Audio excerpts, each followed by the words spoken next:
Good evening, everybody. Welcome to the. It's been a while since we've done a TV watch along, but I thought, go on then. It's been a while. Let's just do it for the pleasure of the viewing audience. It's been some time. Hope everyone is well. Excuse the flash, of course. It's the laptop. 'Cause everyone knows my laptop is it's the Chromebook. It's absolutely brain dead. But it's Collision, so we're kicking off. Just watching Collision. We can talk some wrestling. Ailey's on the channel. 5 o'clock UK time, Sunday afternoon. We'll be finishing before, some football kicks off if you're into football. So we'll be well within that. Stick on our favourite tune, The Night Driving. Free. There we go. Get your comments in, guys. Let's just have some fun chat. Tell me how we are. Show opens tonight with a six-man tag. We've got the Premier Athlete versus Samoa Joe, Katsuyori Shibata, and of course Hook. So he's probably gonna fish the line on that one. I mean, it's not hook, line, and sinker, that's for sure.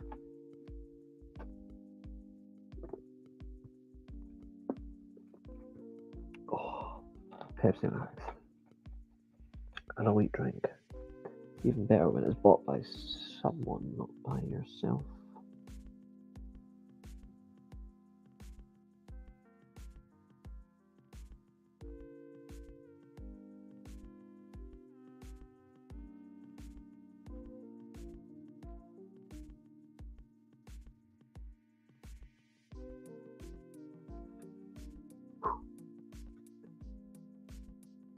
Sojo has an arm lock on Tony Nese. Counters into a headlock. Okay. Throws off the ropes. We are fast approaching. What's up, CY? Yo, Catherine, how's it going?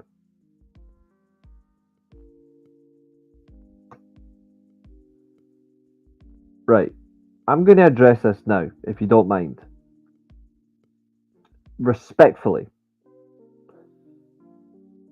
It's not easy for me to do everyday streams. As much as I'd love to, there's a problem with everyday streams, and I'm going to see if someone can give me the correct answer here, because there is a correct answer for everyday streams. Now, by all means, I enjoy streaming, I enjoy being on YouTube, everybody, but there's some factors in life that really is important. Now, we are streaming again tomorrow. This is late Saturday night, Sunday morning, for me over here anyway. We will be streaming again. And for most of next week, you will be seeing streams as well. Like, there will be consistency amongst the channel. But in terms of everyday streaming, it's not that much possible. Especially for someone in my situation. Glad to hear that. I hope you're doing well. I know you're at the next 3 collisions, you jammy bugger, so I hope you enjoy them. But I'll certainly make the most of the channel more available to everybody. Like, I don't want it just to be for me.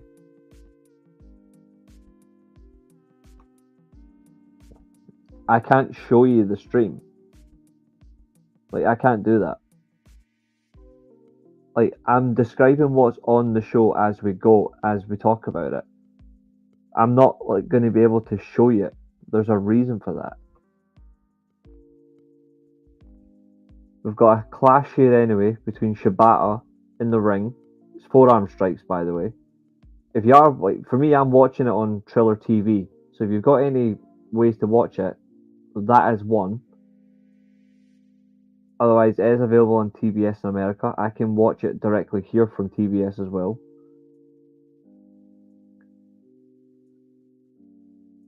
But in terms of showing, it's not easy. I can get done for copyright. If I show this, I'll get done for copyright.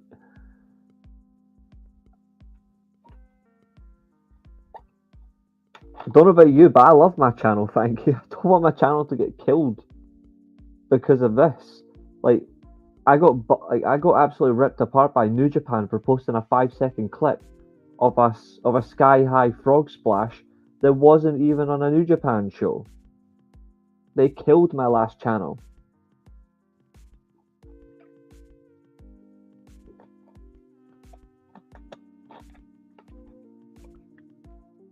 Only select content creators will probably ever get the chance to not get hit by copyright, but that's through their Twitch. But because I'm streaming it on YouTube as well, oh, Shibata does the no look like Samoa Joe and gets the reaction. Love it. Exactly. It's being amongst the community. It's having fun. It's still communicating in the right way. But it's a manner of just getting the conversation. I want to know how you guys are doing most of all. I'm watching it. I'm reacting to a 2-hour program. But I want to know how you guys are. I want to know what you guys have been up to. But also, I'm bringing more content to the channel. I may not look it, but I am. I'm actually been writing this stuff down. Like, I'm very active with the community tabs at the moment. The reason being is because I have been writing down show formats and show designs for what's to come over the summer. Not just the fact that we'll be reacting to SummerSlam and we'll be doing SummerSlam and all that, or Money in the Bank, or AEW's All In Forbidden Doors next Sunday. Like, we're not just doing all that. Like I have the What If show series to bring out, and I'm bringing that out very soon.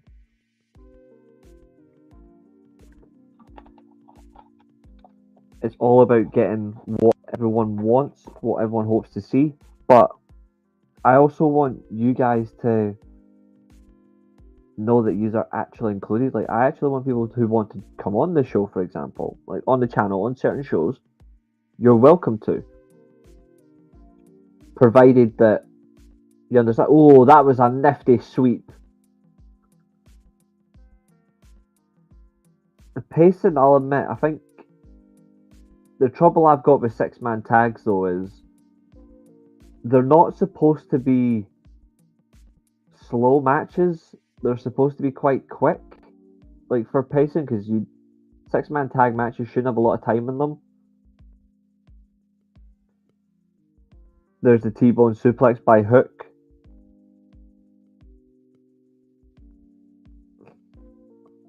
I'm still concerned by Hook, I'll admit. I still think he's quite boring. Like, he's really good in the ring, but he is boring. Yeah, for a big man, Joe can certainly move. He's nearly 40 pounds heavier than he was when he was TNA World Champion in 2008. He was 280 back then, he's 317 now. Like, it's insane. Shibata with a running boot.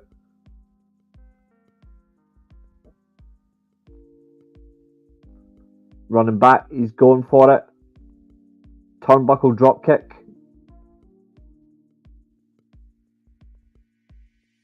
Lovely butterfly single-legged suplex. 2 count. Straight into a cross arm breaker. Great transition. And it's a tap out. Submission victory. That'll do. Yeah, I think for this match it gives you something. Like, you can use the personality of Joe and Shibata in this match, and you can just have Hook work the match. The only thing is though, is you want to see Hook do a bit more. As for Samoa Joe, like, he needs to get back in a picture of a title. Like, if there's one thing Joe is good at, it's holding a championship.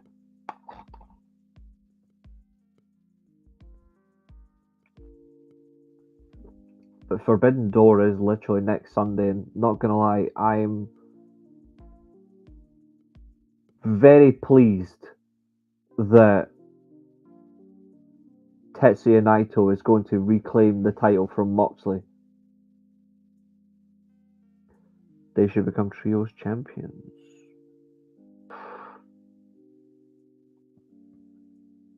I can see that. I mean, I do. The only thing is, though, is I like the Bang Bang Gang's involvement. The only thing is I would have Juice Robinson take the titles and put Jay White back in the singles run. But I'm not a fan of trios tag teams as champions. I think they should just be matches. I'm looking forward to that match, though. Jay White versus Phoenix on Wednesday. That'll be good. Like, I think the trios tag team titles should just be retired. Just have 6-man tag matches. They're okay. But just stick to tag team titles.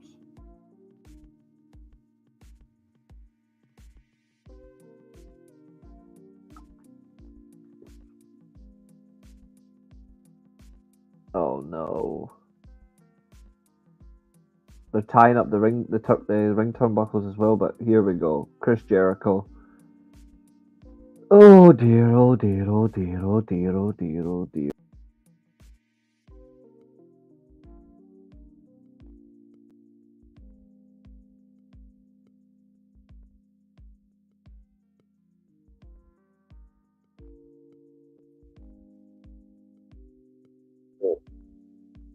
That was just laptop. I don't see why it's still a thing.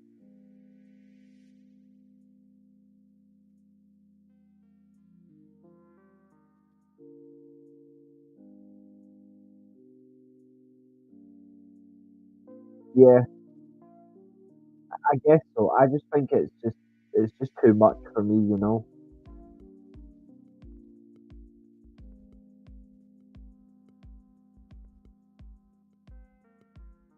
And people are going to disagree. People might disagree with me on this. I'm going to say this now, but at Forbidden Door, I hope that Stephanie Vacour beats Mercedes Moné, or somehow the match ends in a double disqualification, because I do not want to see Stephanie Vacour lose her title to Mercedes Moné. I do not want to see that happen. You know that title was created for her. She's not in New Japan anymore.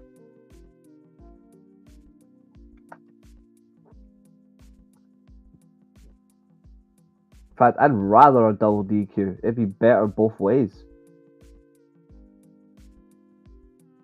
But here's the tag team that actually should have won the tag team titles, in my opinion, during the tag team title tournament, and that's Private Party. The main event tag title match that happened at several months ago, Private Party actually should have been in the match, and I will not change my mind on that.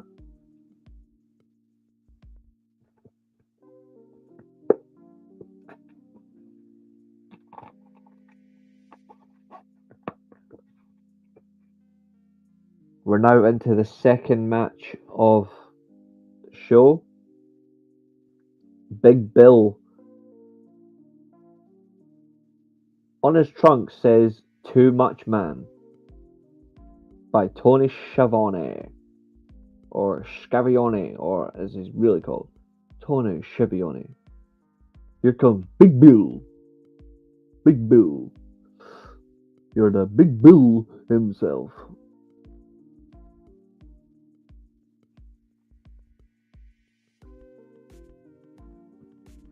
He's done well for himself. I'm not sure why they've not been belted. Like, I'd rather they hold titles or be in a title picture than the fucking Acclaimed. I'm sick of the Acclaimed. I feel sorry for Anthony Bones that he's stuck with that fucking wannabe child wrestler Max Caster. Like, he's a fucking goon. In fact, I've got a better way to say it. I don't know, should I say it?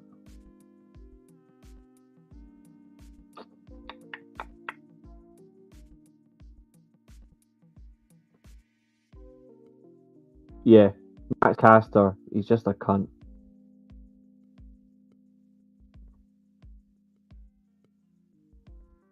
A talentless cunt.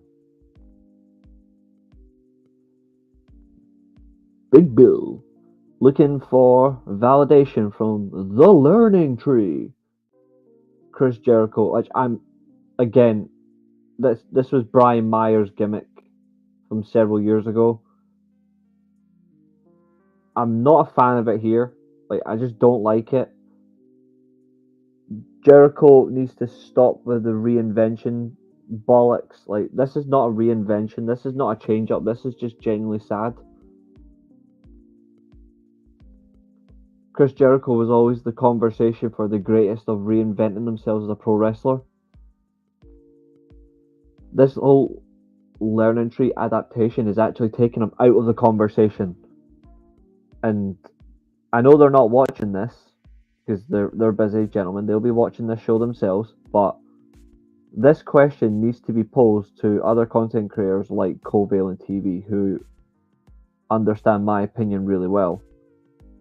Like, I'd actually like them to see what they think now about this conversation with Chris Jericho being the greatest at reinvention. Because of the learning tree, is he taking himself out of that conversation? Who now is the greatest at reinvention, or is it still Chris Jericho? I'm not sure.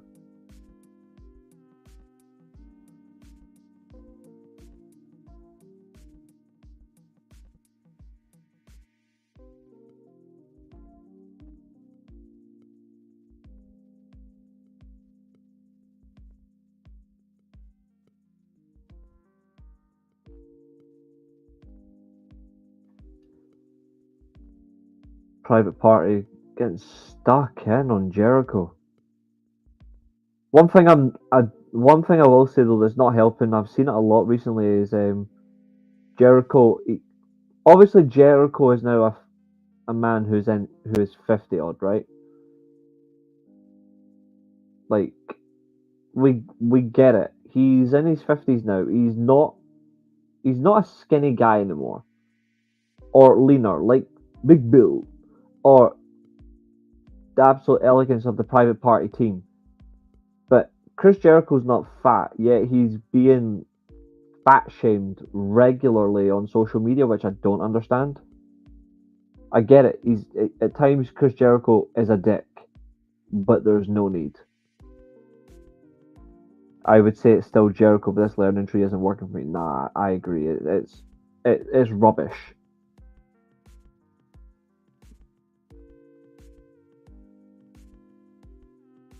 One thing I don't get though, this is my opinion, right? And as you can see, just for you, Werner, I'm wearing my Parazzo shirt, just so you can hold that, my friend. Um,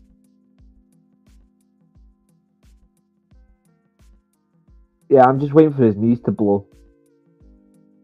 What I was going to say is the whole learning tree thing, right? Jericho has just done something there that's, for me, it's important.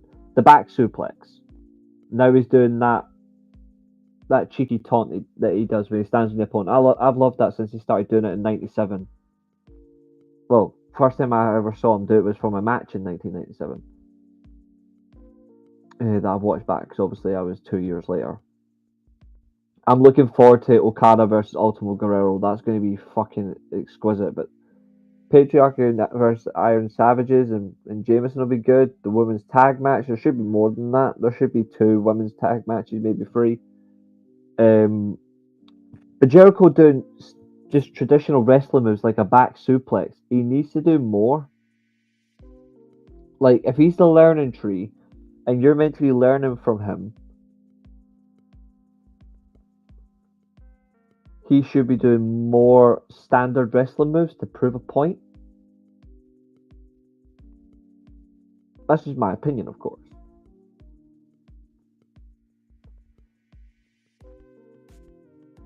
I'm not interested. I will say this though, I'm glad MJF returned, but I'm not interested in the fact that he's got Hikachiru at Forbidden Door. I don't rate him. Like, I don't rate him at all. I don't think that's a match worthy of MJF's time. I'd rather they do another match with Roosh, because it's more interesting, especially because you're in a feud there with him. It makes more sense. Big Bill. Jericho back in the ring with a standard strike to the face.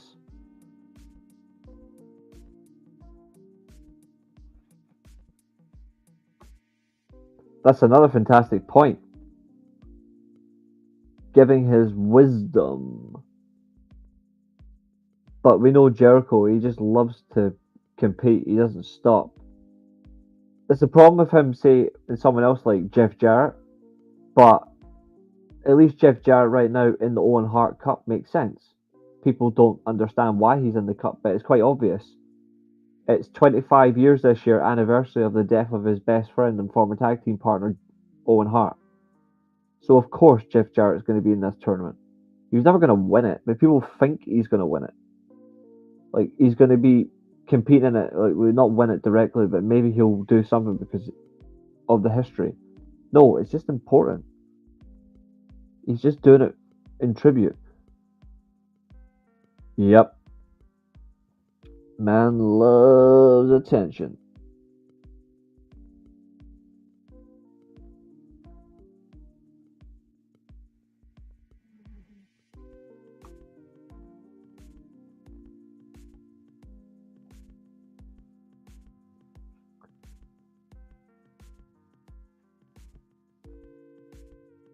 Tag.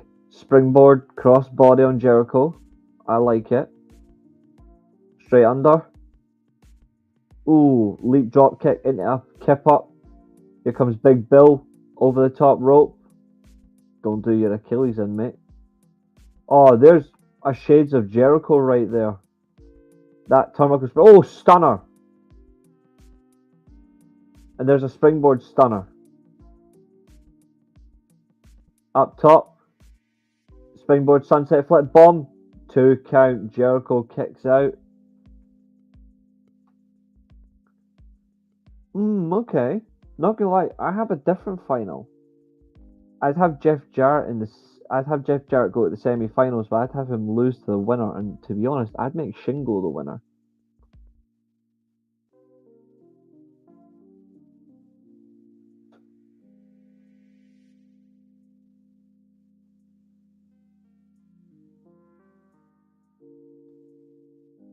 It's 2 spinning heel kicks.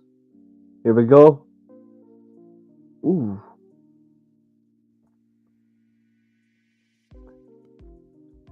Lion salt. Failed. Jericho's stuck.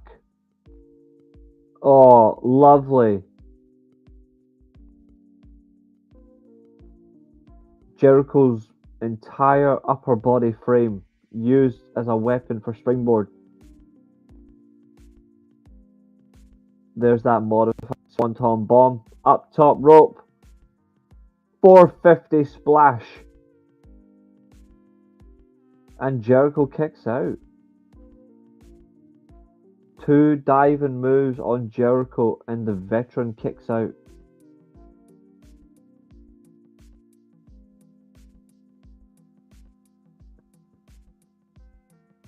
Here comes Big Bill.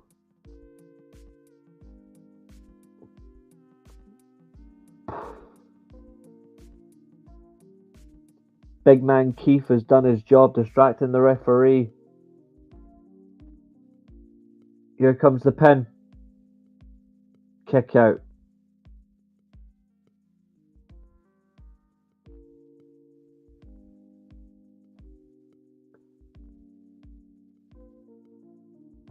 It just doesn't matter who he's with anymore. I just cannot get motivated by a Chris Jericho match. Like, I used to enjoy watching Chris Jericho wrestle. Now I'm like, it doesn't matter if he went back to WWE, I'd have the same issue. If he done a match in TNA, I'd have the same issue. If he went to New Japan, I'd have the same issue.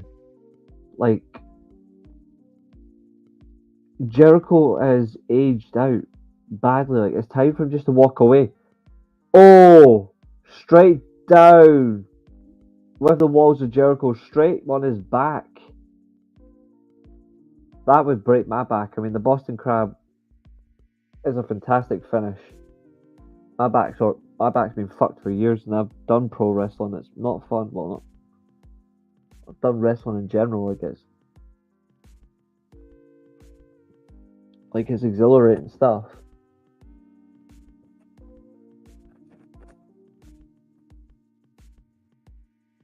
I need to get my haircut.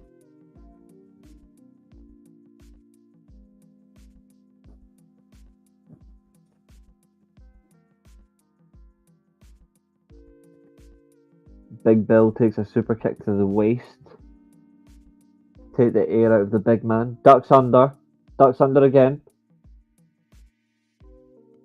Oh, spinning side slam. Kick out.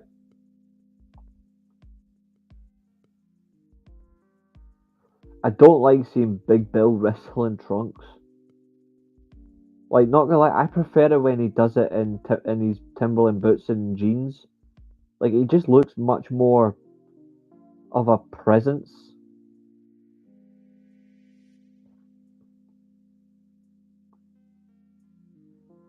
It was nice. Big Bill's definitely come around a lot. He's done really well for himself.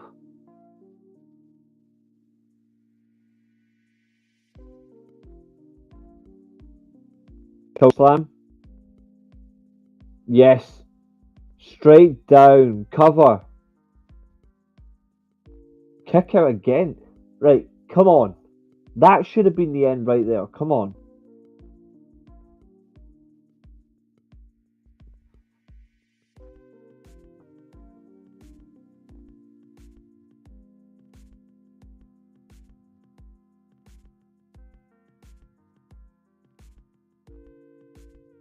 Chokeslam counter. Jericho stuck on the top rope.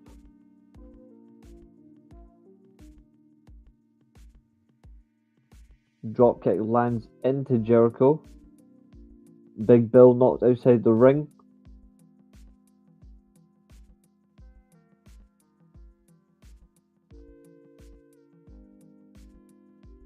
Super Hurricane ran out, a code breaker. Cover. Jericho kicks out. Like, seriously, come on.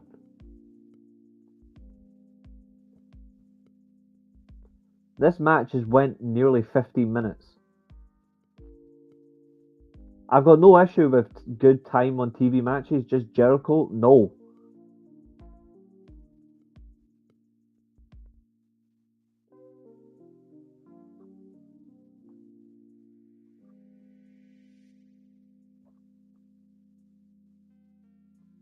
Way too long.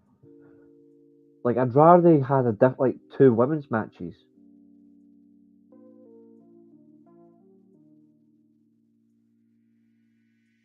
Oh, Keith, that was beautiful. Yeah, Private Party really showed themselves really well here.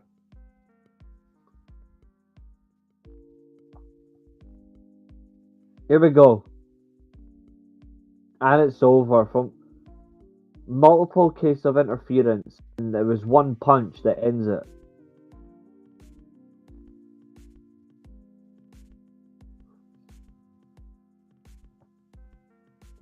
Sweet Jesus.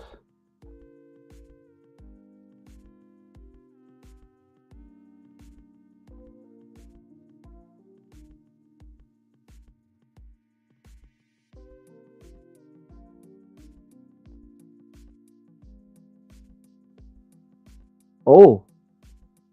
Here comes Samoa Joe. Oh, we're not going to get this, are we? Oh, Samoa Joe low blow on Big Bill. He's going to be Little Bill after this.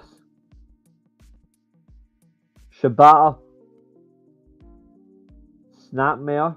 Oh, he's going to break him. Stomp on the twisted arm.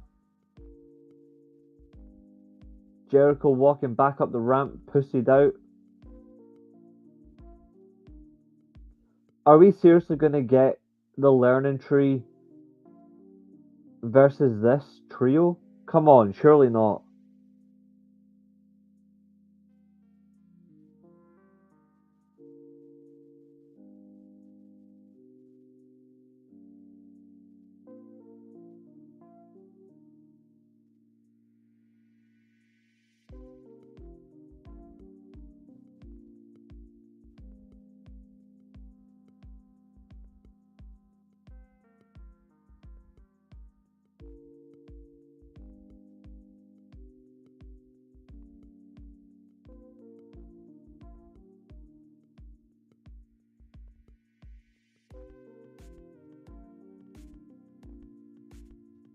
Oh, fuck off. No, fuck, nah, fuck off.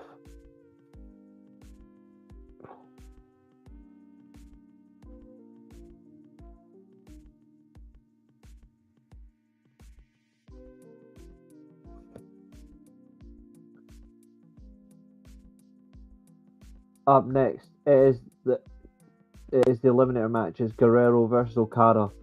I'm looking forward to that. Beautiful. But sweet Jesus. See, for that alone, you guys are coming with me. See, for that alone, I'm gonna make a fucking coffee. The fact that fucking Jericho's on Forbidden Door. Oh, fuck off. Welcome to the walking tour. Walk with me. You shouldn't even be on the fucking show. I'm sorry.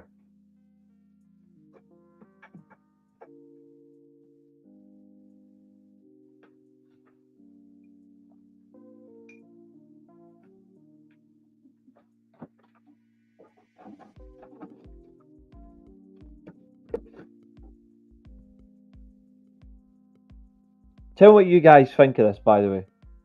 Because I don't fucking like it.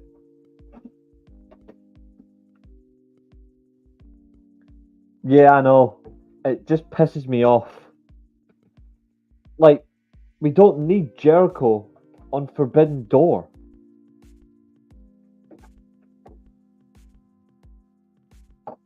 Like, Forbidden fuck himself. Is Daryl and Werner reviewing the show tonight? Because I'll be there. I didn't watch SmackDown Live last night. I fell asleep. I was absolutely exhausted.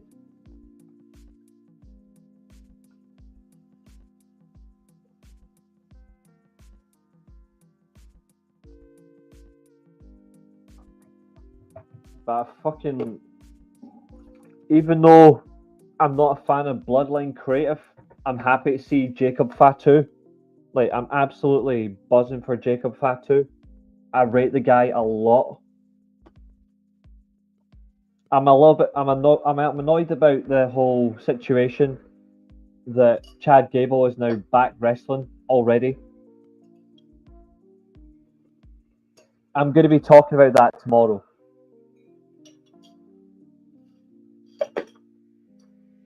Not just me, Ailey as well. We're both on the 5 o'clock UK time tomorrow. We'll be discussing a lot. If they're not reviewing Collision tonight, fair enough. Those guys are busy chaps after all.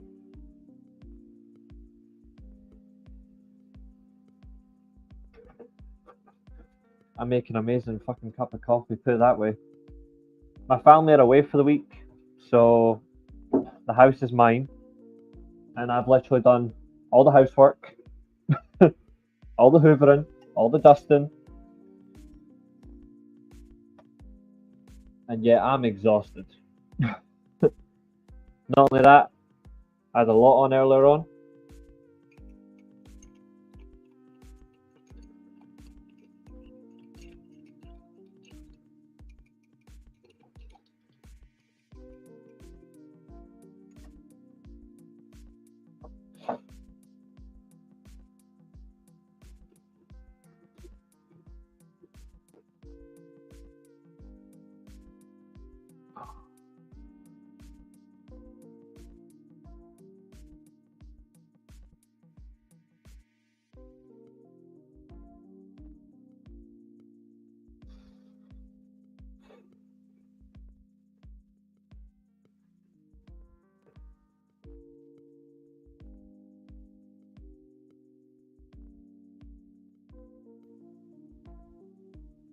Don't want to sneeze and make the noise on camera, like with a live mic.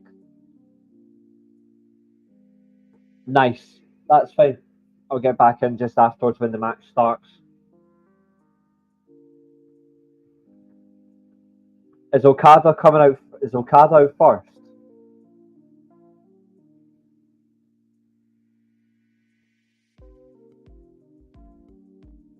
Or did Guerrero get out first? Ultimo Guerrero is absolutely incredible. He had an amazing match with Ultimo Dragon years ago that I recommend checking out if you've never watched it. He had an amazing match as well with Jushin Thunder Liger, early 90s. Nice, I'll be back upstairs just in time for watching the match. I'll get the bell.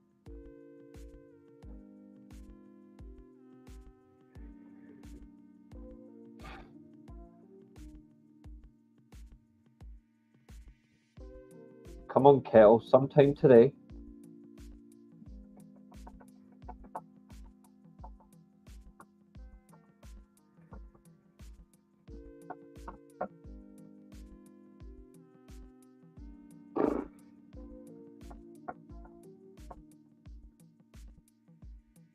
This kettle is slower than a Triple H promo. Oh, hello, Bella. Hello. The real star of the Weekly Steel Chair has arrived. Hello, gorgeous. Hello. Hello. Perfect.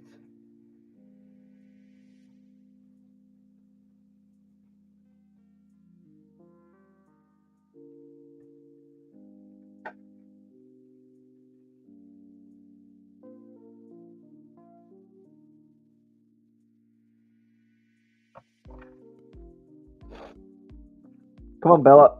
Back to wrestling. Let's go. Come on, gorgeous.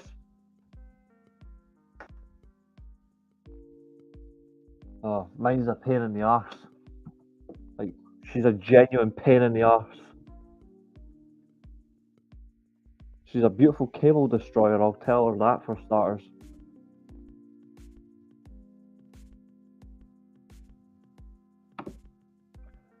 We need to get you on the channel soon.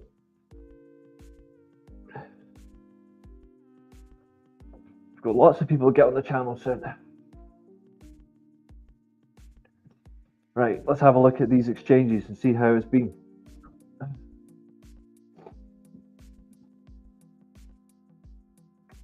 Okay, so Irish Whip, Ultimo Guerrero, Okada, drops under, clothesline counter.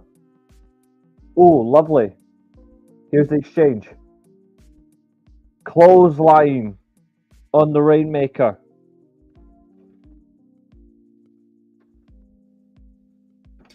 I've got, because I absolutely love chocolate. I got lots of chocolate, there's chocolate. And I've got some Fox's Classic cookies with me as well, and some Fox's Classic rings. Ugh. You won't find a stream or a watch along like mine, because mine's is just completely wild and mental and random.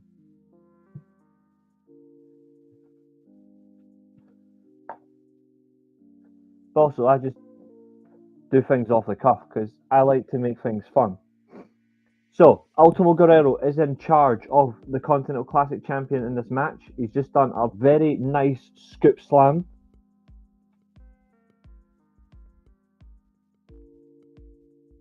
Okada, right in the man tits, taking a chop, another chop.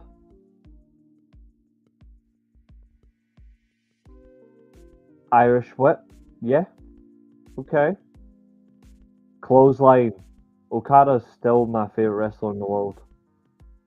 But there's so many others that are in and around that that's making me interested in different varieties. But this guy's just my favourite.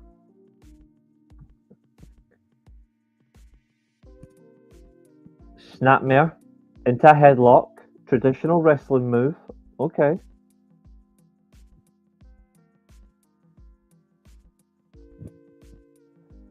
I cannot wait for that. Naito versus Moxley, just so I can see Naito take his title back. I'm hoping that it's Naito versus Yota Tsuji at Wrestle Kingdom. Oh! There you go.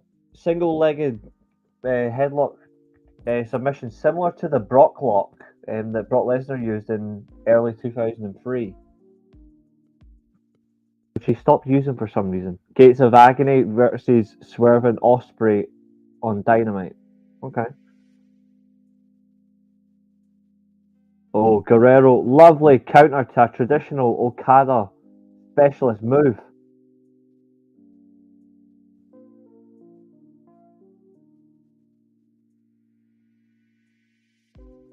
An all black one named Darth Vader. Love it. And that's nice that you got one named after a wrestler. I think that's really cool. Okada's got him. Here we go.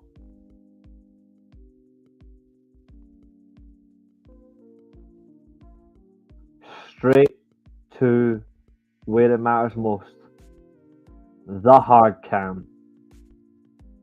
Since he doesn't know how to find it, apparently.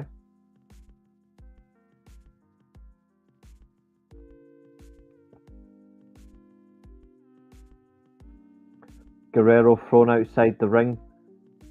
Ospreay versus Brian Cage generally will be a quality main event. Ospreay does work really well with bigger guys.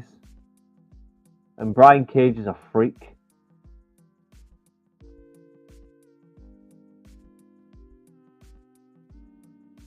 So do I. Leo Rush as in the TNT ladder match, I actually would make him win the match. I don't know about you, but I would actually make him win it.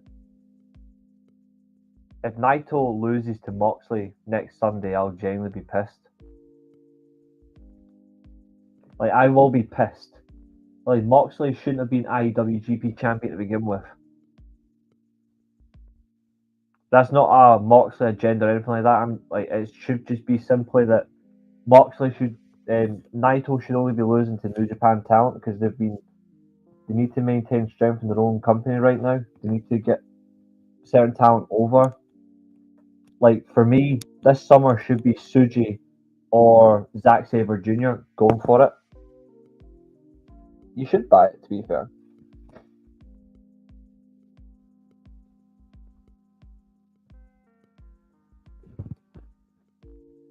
Forearm strike by the Rainmaker downs Ultimo Guerrero.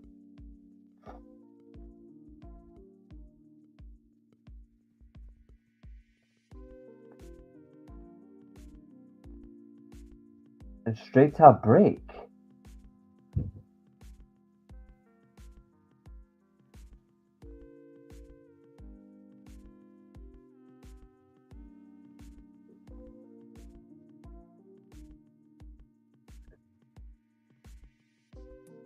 Oh, please wear it to a church function. That would be fucking hilarious. Like, I would rate you for that if you did do that. That'd be fucking awesome.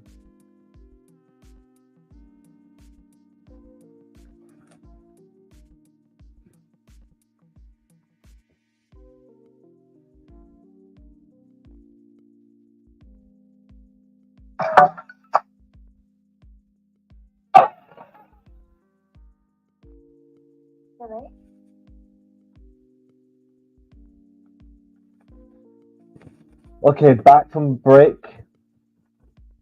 So Okada is in control, but Guerrero is now reclaiming dominance in the match. But nope, Okada straight with a knee strike. Irish whip at the corner. Running back elbow, but Guerrero's right behind them. Catch Okada off guard. Okada misses. So there's a simultaneous clothesline on each other. We're nearly an hour at this show.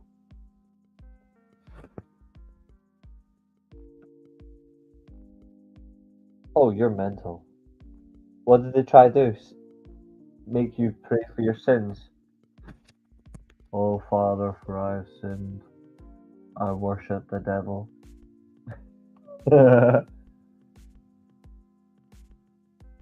Okada over the top rope. Oh, sweep the leg by Guerrero. Here it comes. Full speed. Basement drop kick.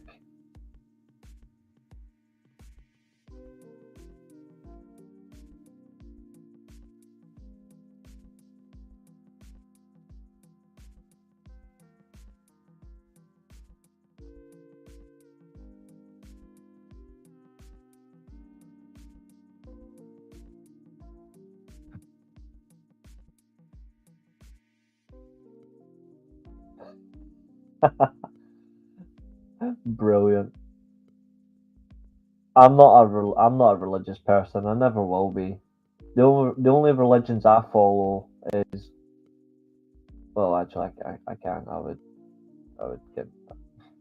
Well, wrestling's a religion for me, obviously, but our football is a religion.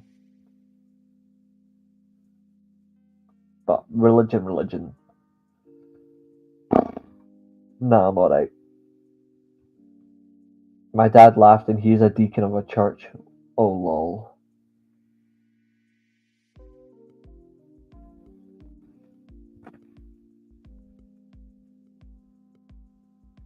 Okada's got him. Is he going for it? Oh, he went for the Rainmaker and missed.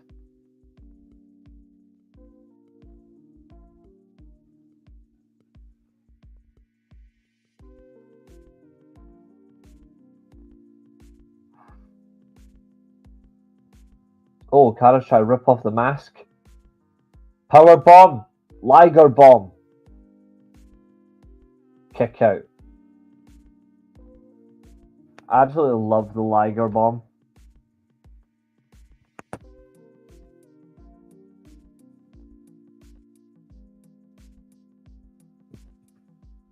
I don't think anyone does a power bomb better than Jushin Thunder Liger.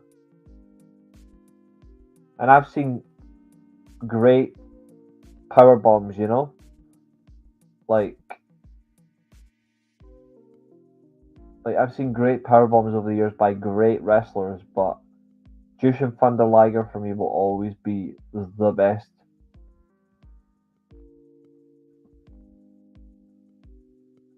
The Church of All Elite Wrestling with the preacher Tony Khan. Fair play. I think there's so much of that right now for believability. Oh, roll up, 2 count. A roll up will beat Okada. Okada. Oh, the mask is off. He's ripped the mask off. He's stunned him. Guerrero. Rainmaker. And he's actually knocked the mask off. Cover. 3. Now that's heel shit. That's what a heel does.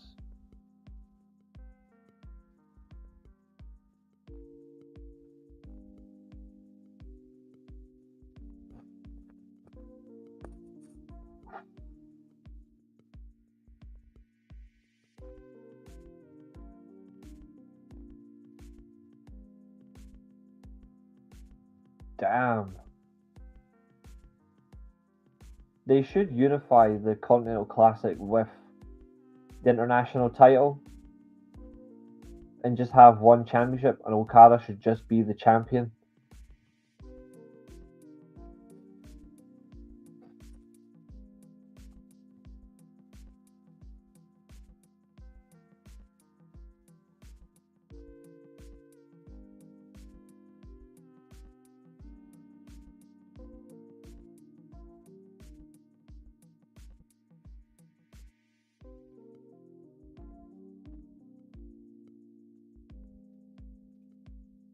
Top flight.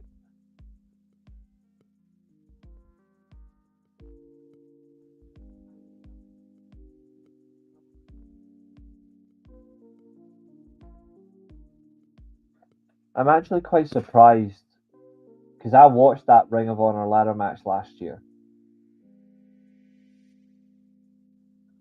Like that ladder spot that involved Dante Martin and Pentagon Jr. was ridiculous. That should never have happened. It's no one's fault.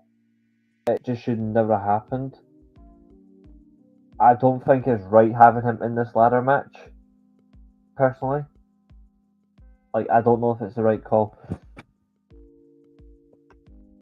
Oh, there he is. There's Mr. Rush himself. What's your thoughts on Kayla Braxton leaving WWE? Oh.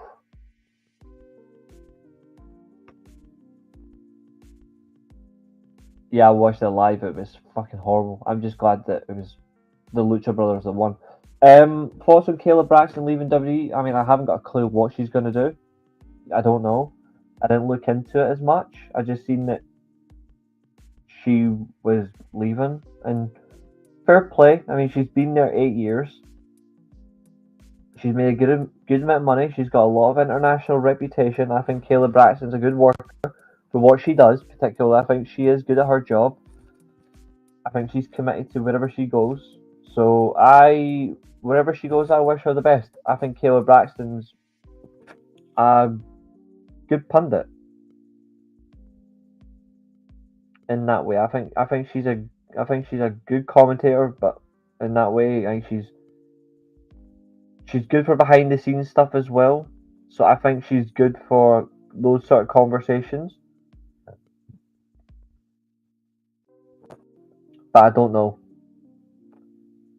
I've seen her do a lot of play the victim stuff. I admit, I've seen a lot of that. She's like that. Is it Carly Caruso? What her name is? The one that went to ESPN. Like, she's another one in WWE. She was actually sound, decent person. She leaves and she becomes a right cunt. And I think it's spread across the board in the wrestling world. So many of them, in any particular role in the wrestling world, they're still an asshole. But she really exposed herself for how much of a dick she is. And I'm not a fan of that, personally. Also, speaking of people have been dicks lately, or doesn't try to be a dick but comes across it. Matt Hardy. Matt, you are a legend of the business. You produce one of the greatest gimmicks in a long time in Broken Matt. But, dude, for real, you were not devalued. You were getting injured frequently. Therefore, you were unable to be reliable in the ring or in a story base. And also, I loved Jeff Hardy's work as the Antichrist heel that he was in 2010, early 2011, before the Victory Road match versus Sting, where he was an amazing heel. Jeff Hardy, for all that he's done in pro wrestling, he will always be a legend like Matt Hardy, but he keeps making the same mistake over and over and over again. How can you trust someone? Like, how can you trust someone if he can't, exactly, he couldn't stay sober? I feel sorry for Jeff Hardy. Drug addiction, alcohol abuse, like, they are horrible. Especially if you can't overcome that. He'll never overcome it. He's becoming a danger to himself. He'll be a danger to anyone else in the locker rooms. It's better for Jeff Hardy if Jeff just retires. I know I'm a TNA fan as well, but I don't want, like, I would only take Jeff in TNA if he was a heel, but he's not going to be a heel. So, because he's too popular. But Jeff can't do this anymore unless he stops doing dives and he does other things. It just ain't gonna work. Like, the man can't stay sober. He can't evade certain demons he can't escape, and I feel sorry for him. I really do. But he needs to stop. Now, as for the patriarchy going for the trios championship, at least they're building more trios teams, but we don't need it.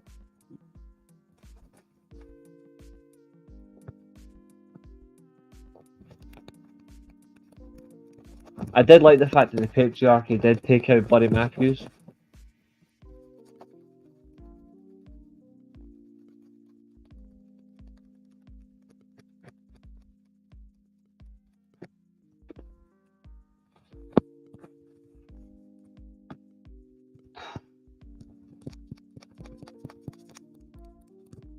Right.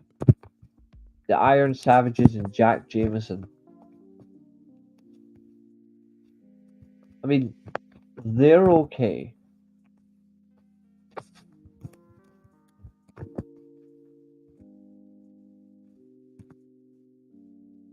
They're not the best of teams.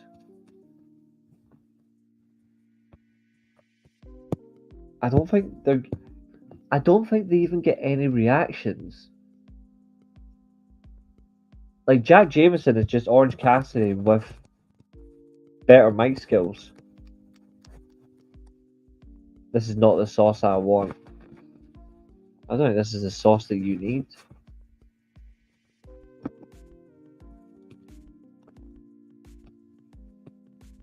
Nah, I do not want to see his man nipples, thank you, like that at all. It's cringe.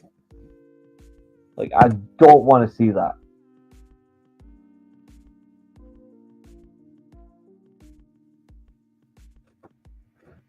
I just hope the patriarchy just smashed this lot in less than 5 minutes.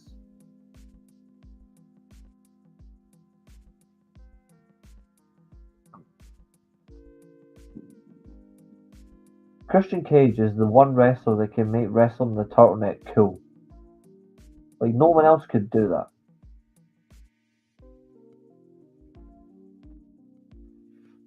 Here comes pre-pubescent teen wrestler Nick Wayne, because puberty skipped a stage on him. Mother Wayne. Die. And of course, Kill Switch, formerly Luchasaurus. Oh, Christian's walking. Oh! Christian Cage is literally went, fuck this, I'm out. He must be going to commentary.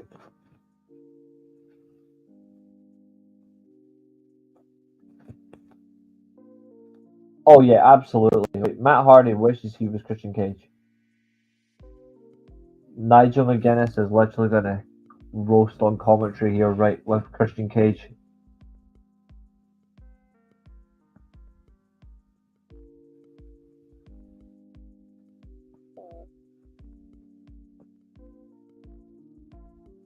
I will never, ever forget that scrum where Christian Cage went all over Brian Alvarez and called him a mark. Like, that was fucking hilarious.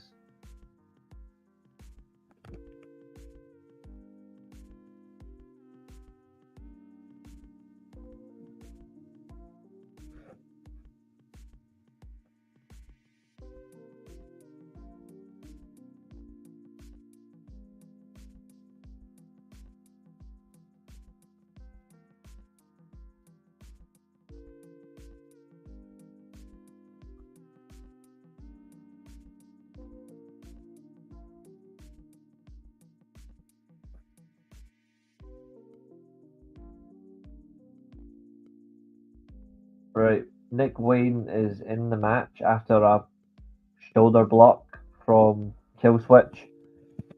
Here's some joke kicks to the back of the head.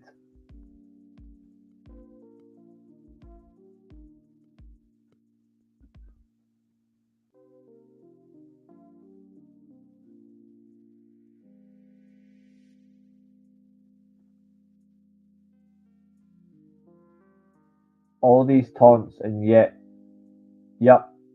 Oh, back suplex countered. Wayne top rope, big back body drop.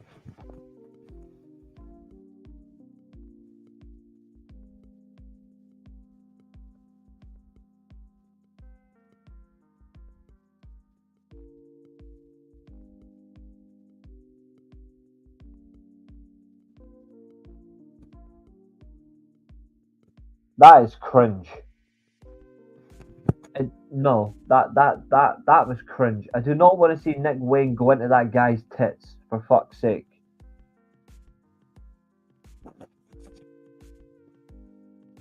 Kill Switch, live up to your name and just kill these bastards.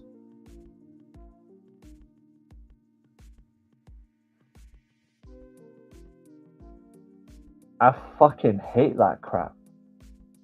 It's only acceptable when Mariah May does it with Mina Shirakawa.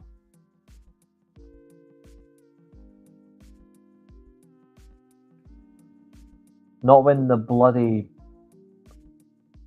extra Otis Burger King does it. Like, all these guys, like, I can't stand them. Kill Switch, going for the choke slam. Outside of the ring, it does deliver.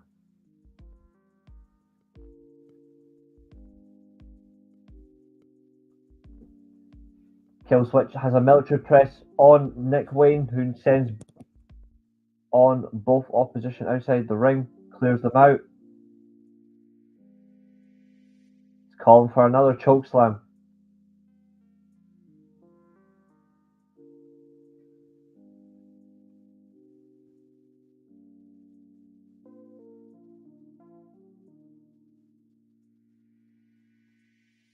Chokeslam countered.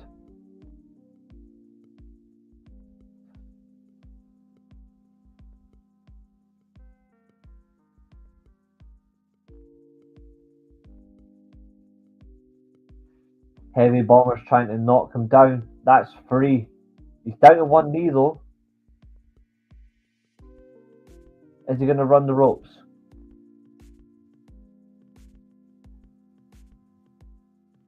Chokeslam. Straight down.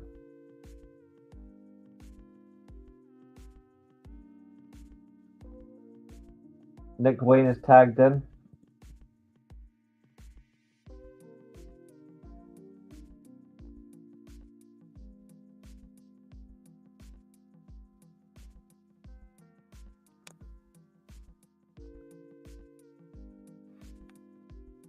Christian is coming down to the ring.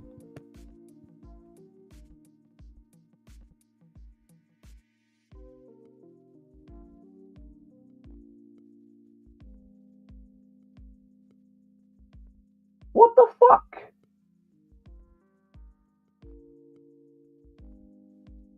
Christian has actually tagged himself in now. And he's going for the kill switch. One of my favourite wrestling finishers of all time. There's the pin.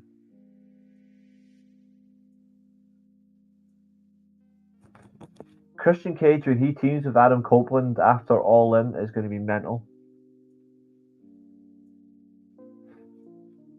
After Mother MILF Wayne gets them to turn on him. Because that's what's going to happen.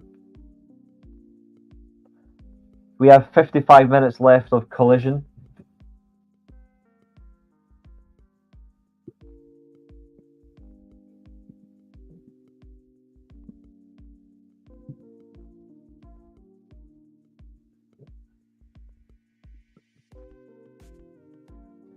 I actually had hoped that Christian would get at least one last singles title run.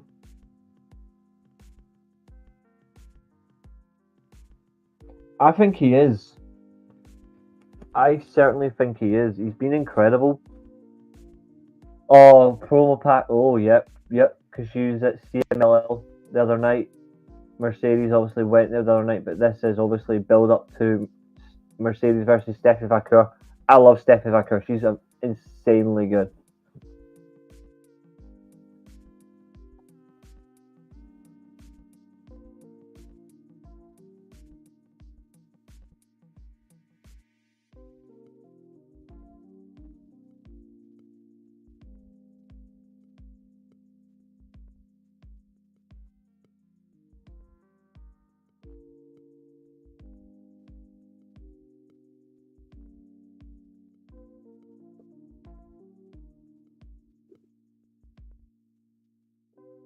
Yeah, and I would have liked to have seen it once, at least once. Do the whole set. NWA World Championship, TNA World Title, WWE World Champion, AEW World Champion, ECW Champion. He would have done all 5. No one's done that. No one's done that. That would have been perfect. Mina Shirakawa. That is weird though. They've for the promo package, for Forbidden Door, they've got Toni Storm with Mariah May dressed like Toni Storm, and then they've got Mariah May from her Stardom days in her corner. I know Mariah May is in the corner for both women. I just find it really weird. But Mariah May is absolute oafed. But this Toni Storm run soon will end, and when it does, that will be her. Like, there'll be nothing else for her after this run. But I like that they play into it.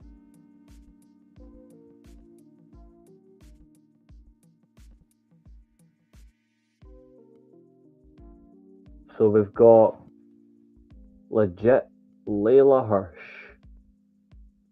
and Lady Frost. Okay. She's got a knee brace on, so they should take advantage of it. But going back to what you replied to my tweet last night about, I'm hoping that it's just a work from Athena. But Lady Frost, I've always liked Lady Frost. She's got good presentation. She's a good worker.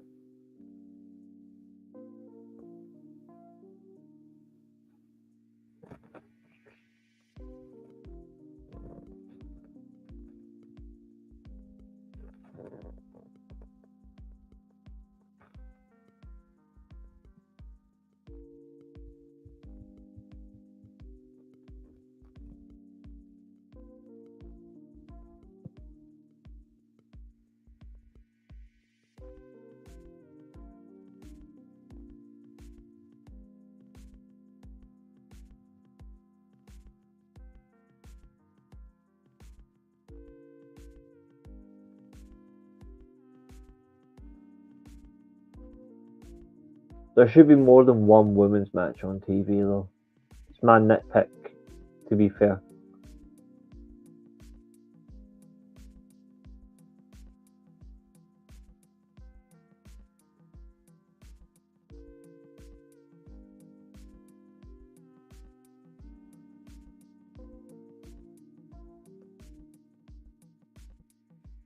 Yeah, she is fantastic in the ring. Layla Hirsch has a good grip on the champion, but the champion is, lovely sweep of the leg. Back into a waist lock. There's no pin there, you dumb ref.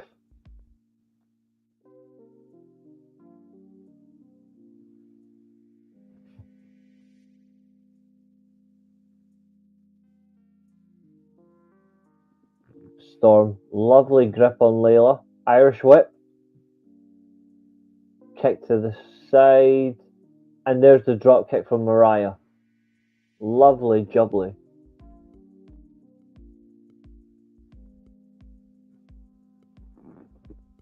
That Layla seems to be not too bad.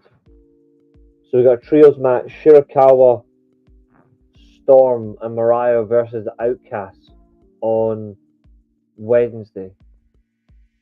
Why do they keep putting? I find the whole stupid thing of will they or won't they get along for champions and contenders in matches to then be in a tag. Like, I've seen so many companies do it, and I just find it genuinely stupid. There's that helicopter spinning side slam.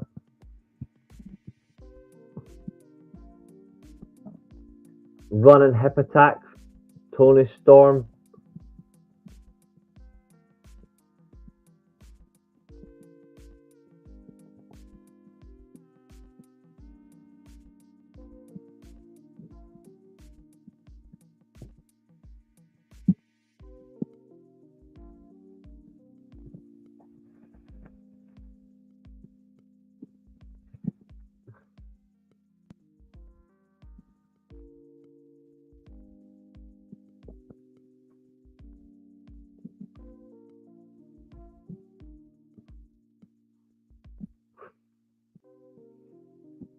I don't know about you, Catherine, but I don't think this has been the best of a Collision episode. Like, it's been okay.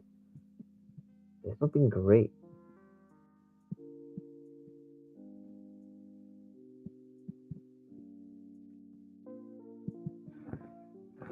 Again, when it comes to products and stuff, like, I'm always honest when I'm watching or reviewing products, you know. So, like, I do think it's fair. I don't think this has been the best episode of a Collision. I just don't think it has, you know. I don't think it's been bad either. It's just been there, you know. And that's what counts.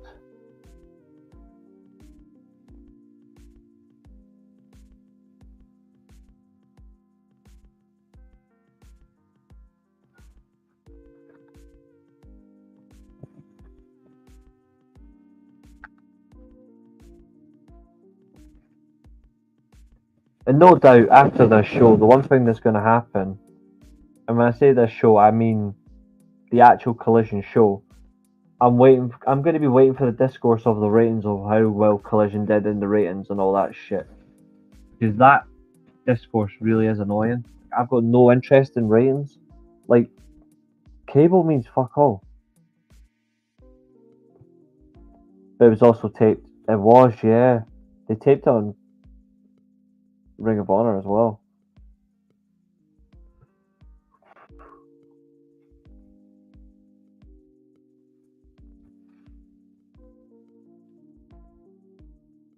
Tony Storm's jealousy on Dynamite will be interesting, especially when Mina gets her hands on Mariah.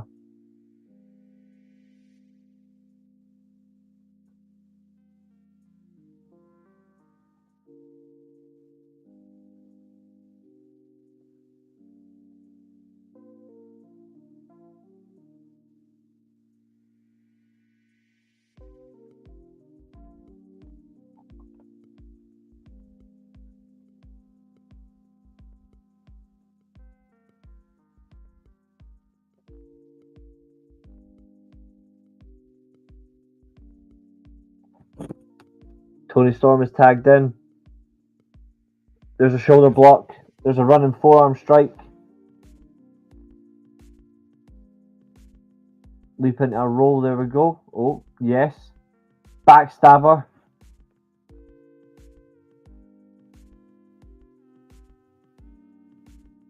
Fisherman suplex. Yep. Shades of the great Mr. Perfect. Are you ready for Storm's championship to end? I wanted Storm's reign to end, to be honest, at the last pay-per-view. I wanted Serena Deeb to win. At Double or Nothing, I really wanted Serena Deeb to win. I was kind of disappointed that it didn't. I don't know who's going to end her reign. I really don't. As long as it's not fucking the Dipsy Doodah herself, which is the soon-to-be returning Britt Baker. I hope it's not her. Purrazzo, I don't know. I don't think she's going to do it. I think she's had her title opportunities. Now she's stuck with Thunder Rosa, which again is not a bad thing. Thunder Rosa's a good worker. Oh, I'll make a good coffee. And now they're slapping each other's arses in preparation for the hip attacks, and they both miss.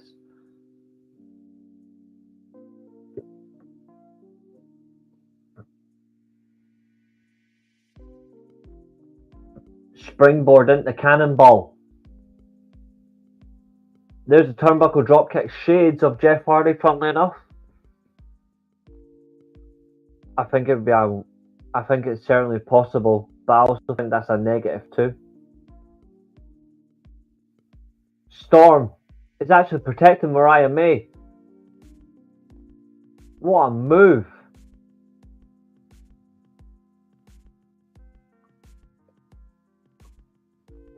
Tony Storm breaks the pin. That was a beautiful move by Lady Frost. Similar to AJ Styles with a spiral tap and Pac with the Black Arrow, but it's a reverse version of it.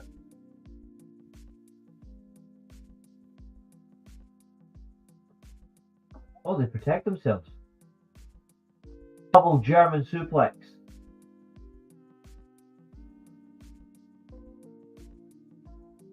Now the hip attacks.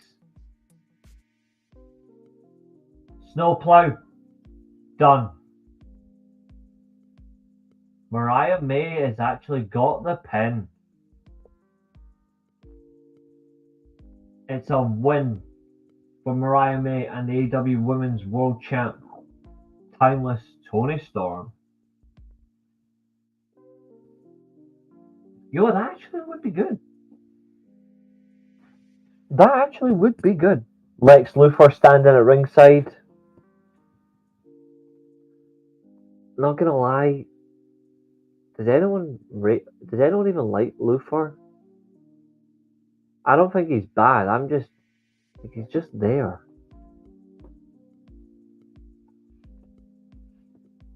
You know, like, he's just there. Like, the only individuals I like it ringside is Alex the Hype Man, who is the greatest hype man of all, and Prince Nana. When it comes to AEW ringside belts, oh, there's Serena Deeb.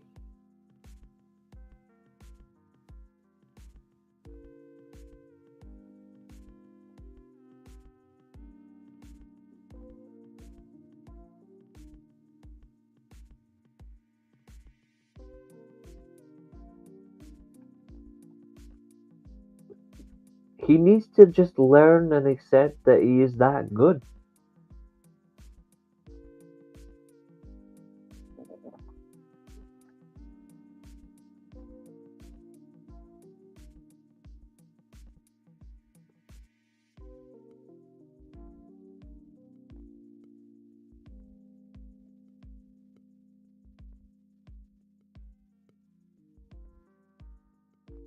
Oh yeah, that's because Zoe Starks hasn't tapped him yet.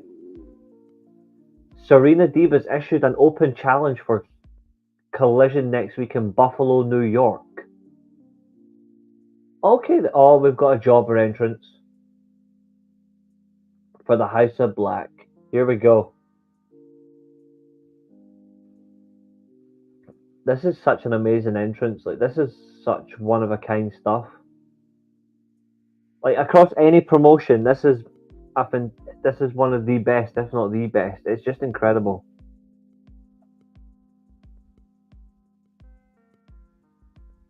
When I saw it live at All In last year, it was unreal.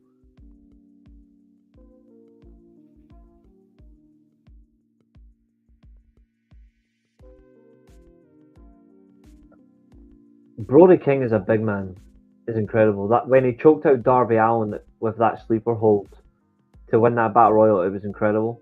Oh yeah, it's so cool to see live.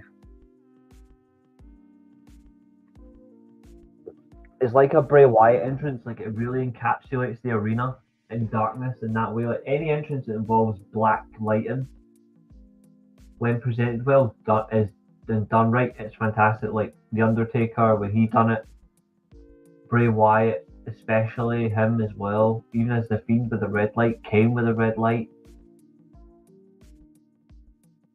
Like, if you can get it right, you're going somewhere. Sting, incredible with black light.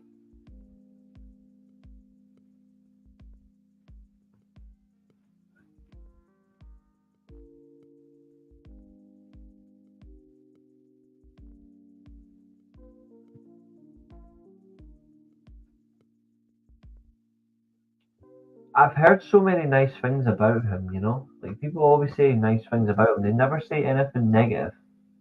So we've got LSG and MSG. Shame you'll never wrestle there.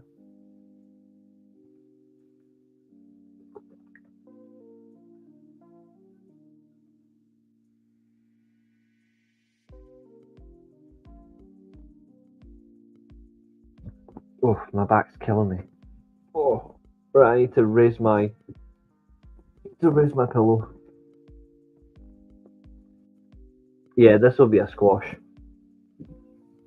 I need to raise my pillow. My back's actually really sore. Oh, this isn't the weakness to me, unfortunately. I might be 27, but I've got the back of a 60-year-old. Because it fucking hurts all the time.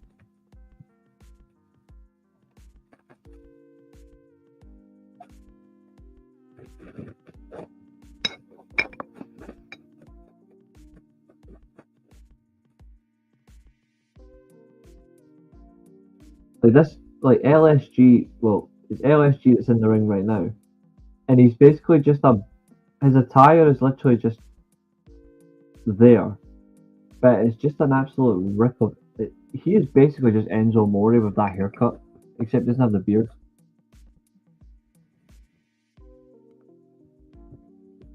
Malachi with an arm ringer. And here comes the big man, Brody King, tags in.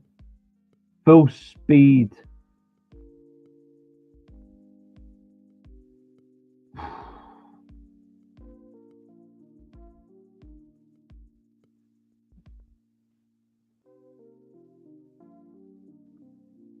Who has the better entrance, House of Black or The Undertaker? I would still say the Undertaker, but the House of Black's entrance is incredibly good. Oh, speaking of which, dark light and entrances, the Bang Bang Gang. Sit down Spike Pile Driver. Bray. Well, Spike Tombstone Pile Driver, I should say. Suplex Pile Driver, that's what it is. Malachi Rachiki kip off after the match ends.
So up still to come, obviously, AEW International title match, Will Ospreay versus Brian Cage.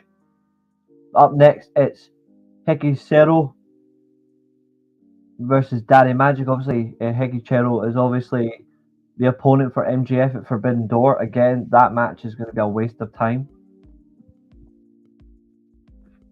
I'm just pointing out there, that match will be a waste of time. Because, again, he's not somebody that anybody actually wants to see MJF go up against. Like, be honest. Do you want to see MJF wrestle Hikicero? I don't. I want to see him against top opposition that matter, because MJF is supposed to be they're supposed to be a pillar. Like, they should be up against it, you know. Jungle Jim Bob is wrestling for the TNT title. MJF is not he hasn't even walked into a title program. He could have walked into this ladder match.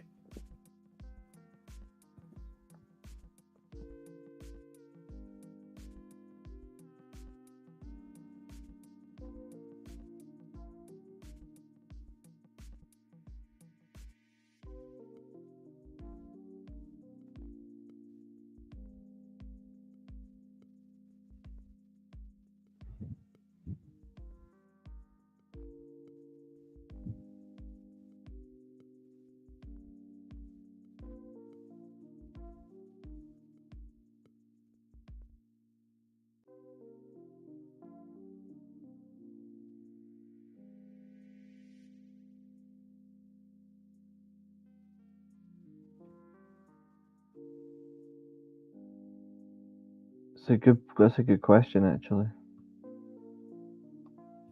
You might not be.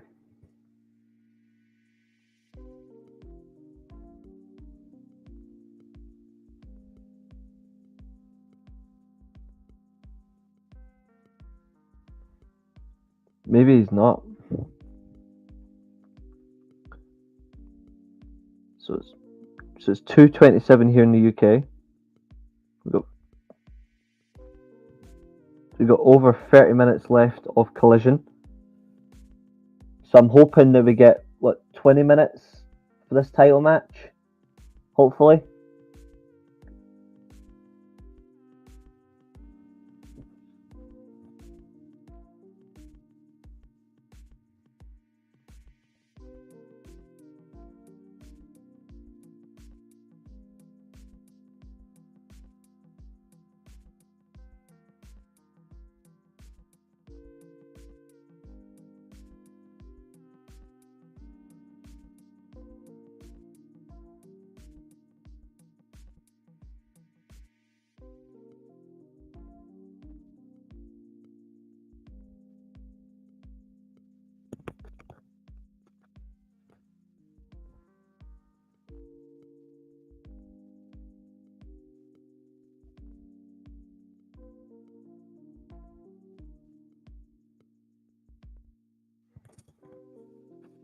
he genuinely looks like a B-Tech executioner.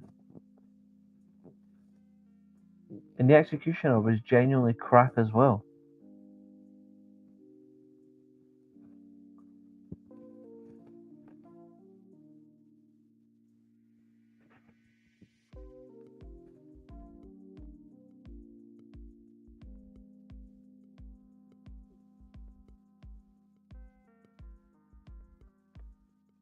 MJF and Memphis, just like Jerry the King Lawler, like he acts like him in that way. Reminds you, he also acts like his favourite Triple H, I suppose, with some of the shit that he says. Daddy Magic, Matt Renard.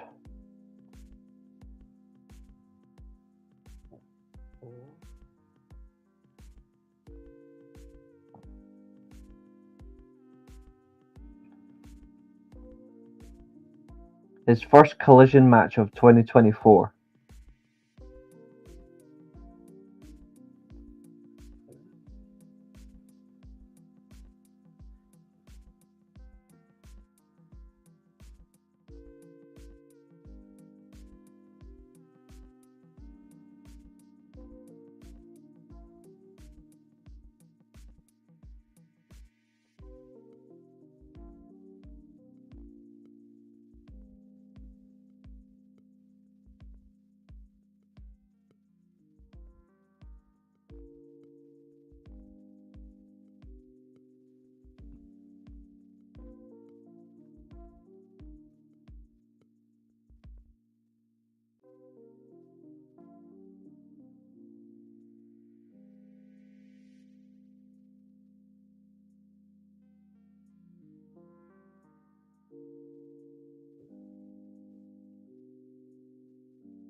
Daddy Magic is getting absolutely ripped apart.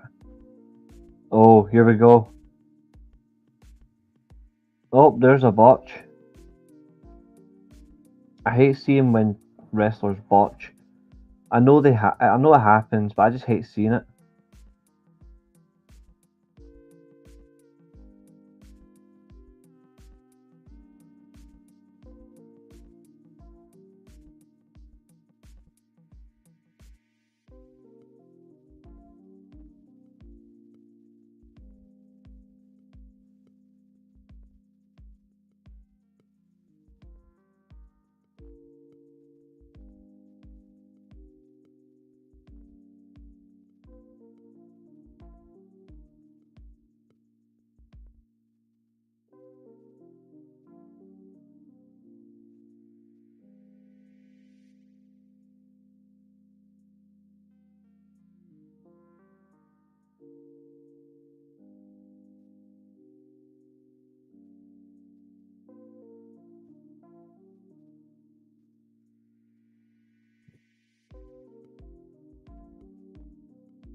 Oh, glad that's over. Magic lost. Thank God.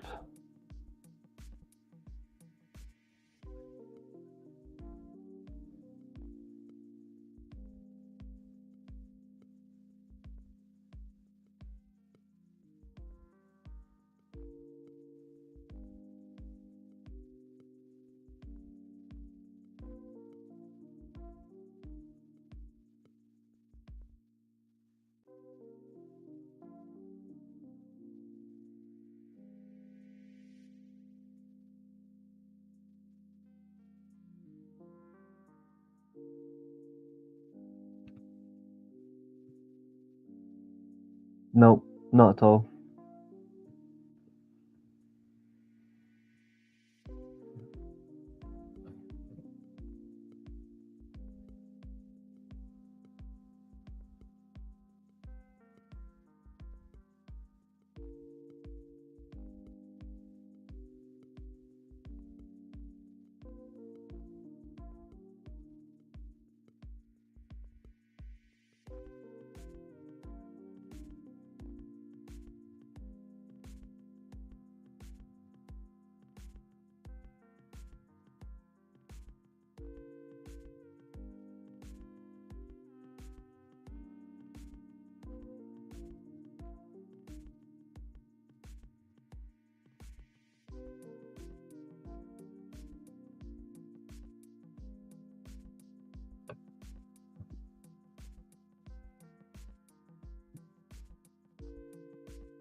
So they're just showing the matches for Dynamite. So obviously we've got White versus Phoenix, the women's 6-man tag. Swerve and Osprey versus Gates of Agony. And obviously MJF and Buffalo. Next week, Shida versus Perazo. Oh, Perazo. Up next, main event, Will Ospreay defends International Championship against Brian Cage.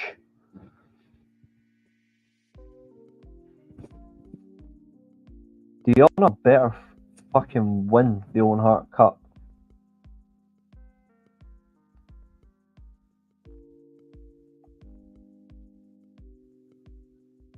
She won't though.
find it interesting as well. Why does Ospreay always have to come out first when he's the champion?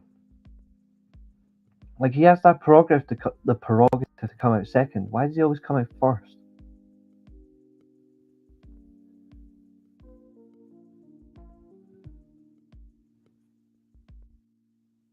I don't get it.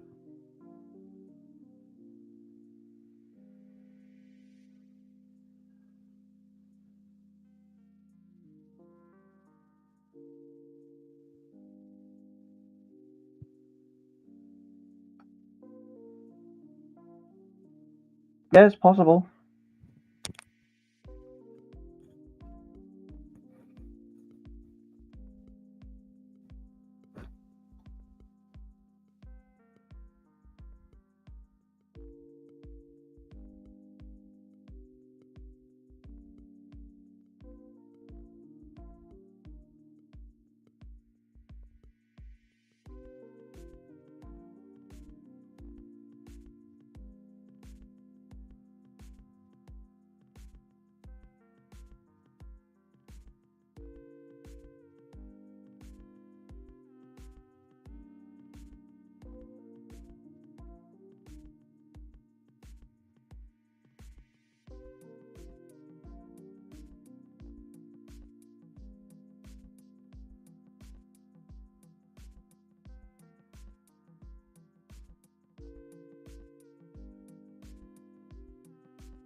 So I'm not rocking any particular outfit. I'm just rocking a shirt of a women's wrestler that I actually like.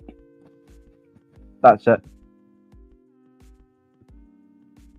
It's because I'm mute because I was eating a biscuit. I'm one for if I'm eating something, even if I'm on stream, for example, and I have to have something to eat, I will mute myself. I've seen some streams where people will just eat and you can hear it, and I'm like, nah. Doesn't work for me. This is your main event. Cage versus Ospreay. Title on the line. Went for the Hurricane Rana. Failed. Beautiful power move by Cage. Follow-away slam. Yep. He's bench pressing him. Release follow-away slam by Brian Cage. He's a fucking machine.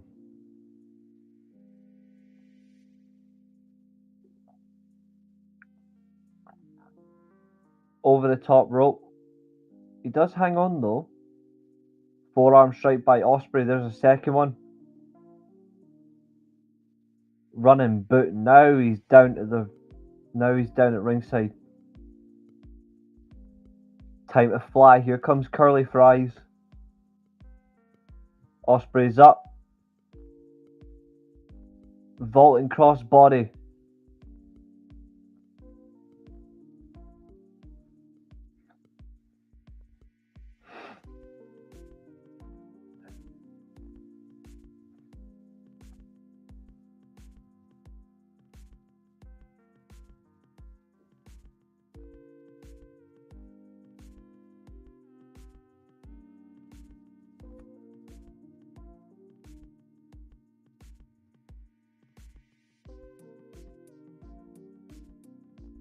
Another springboard attempt cancelled because Brian Cage has Ospreay in a suplex position.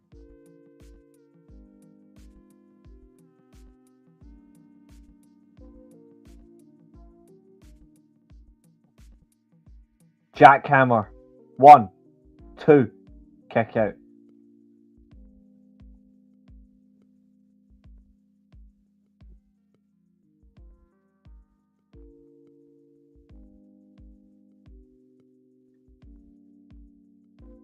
Cage hits Ospreay's face off the top turnbuckle. Now a knife edge chop.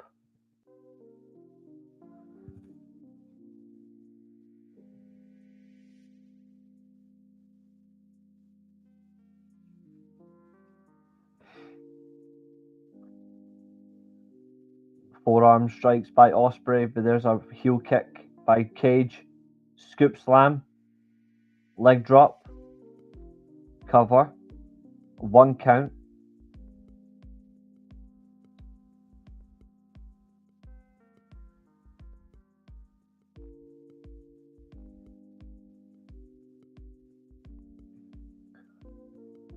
Oh, massive Punisher vibes. Massively. The only other one that does that is Macklin. Macklin lands it really well because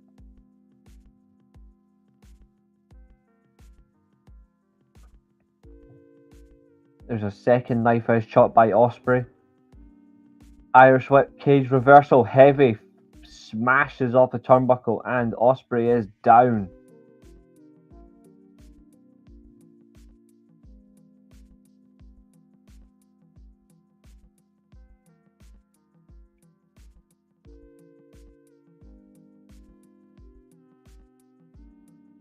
Lovely strikes across the face, hitting him with his elbow traps, and straight to a break.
A bear hug trapped on Ospreay.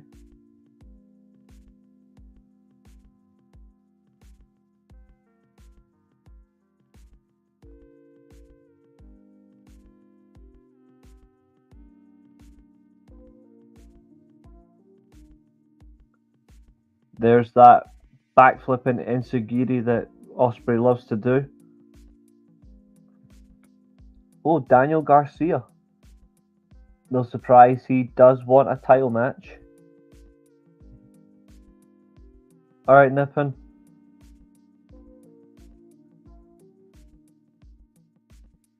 Phenomenal forearm. 2 count.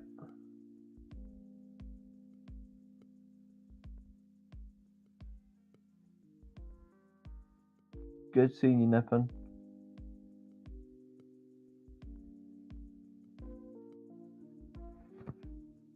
You're not going to lift him, Ospreay. Behave yourself.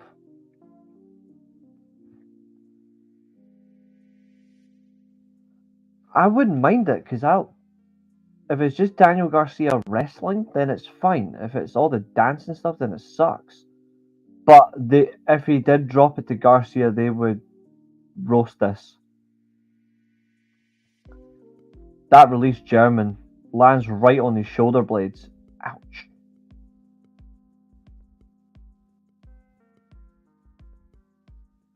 Oh, he's going for his deadlift suplex that he does. There it is. Yeah, you will.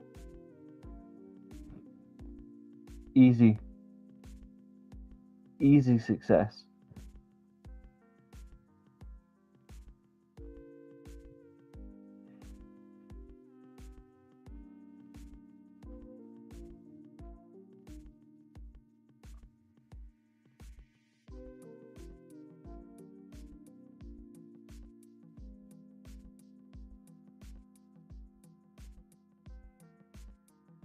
Buckle bomb countered into Hurricane Rana, face first into the top turnbuckle.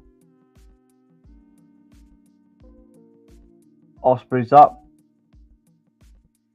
Phenomenal forearm to the back of the neck. I like that, I rate that. He's calling for the hidden blade.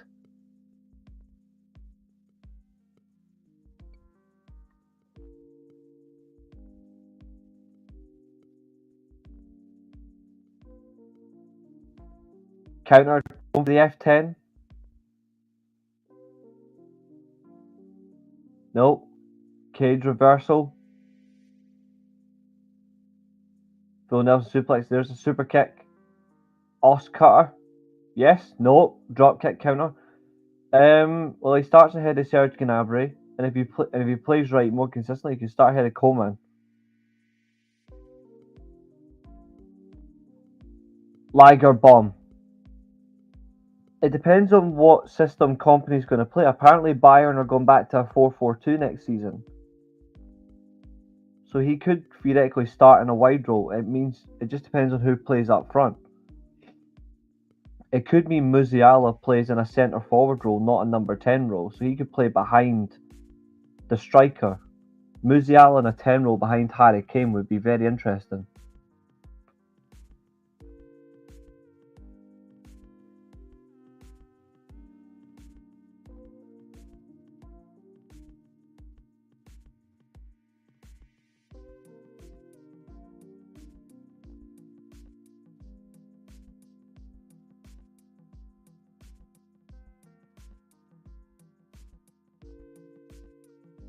Forearms from Osprey, both men on their knees.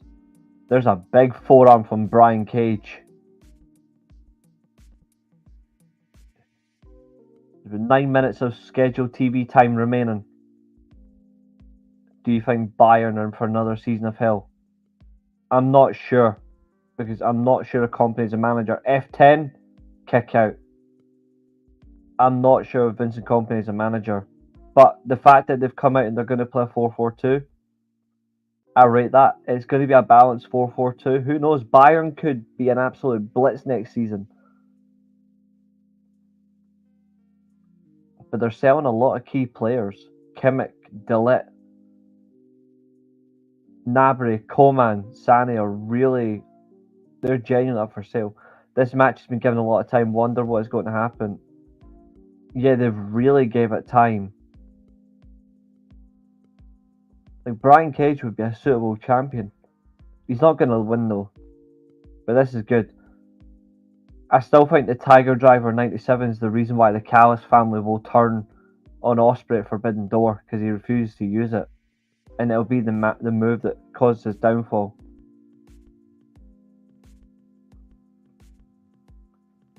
Forearms. One big forearm. Down goes the champ.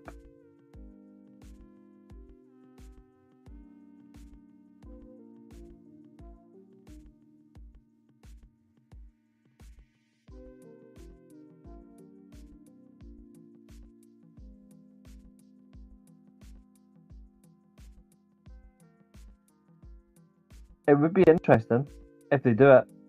Like, I think it would work.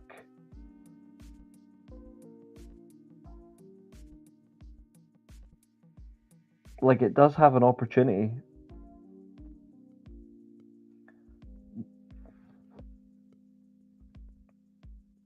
Because they're looking to try and reinvent themselves. Apparently, Bayern are in financial trouble, which I find interesting because they made a profit this season. So I'm perplexed.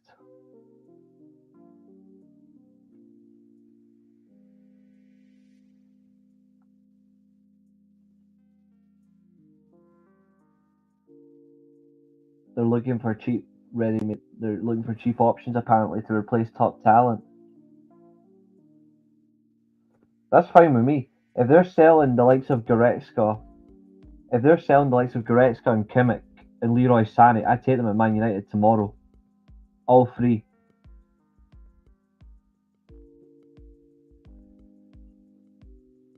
Suplex countered. Big elbow. There's the forearm. Ospreay is fired up.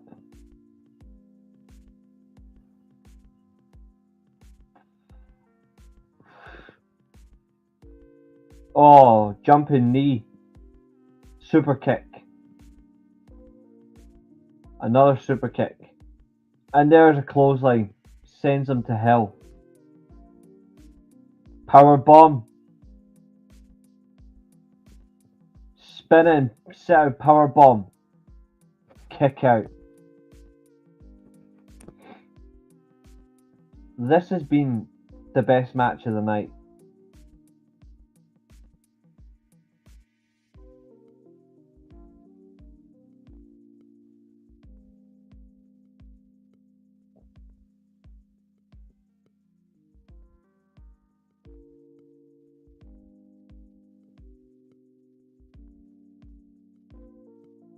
Yeah, clubs will go in for these players. 100%. I hope United go for Kimmich and Goretzka. But I really want Leroy Sané as well. If they're up for sale for reasonable prices, United just go for all three. Improves our squad. DDT lands. Irish whip countered. Oscar countered into a German suplex. Keeps up. Hidden blade.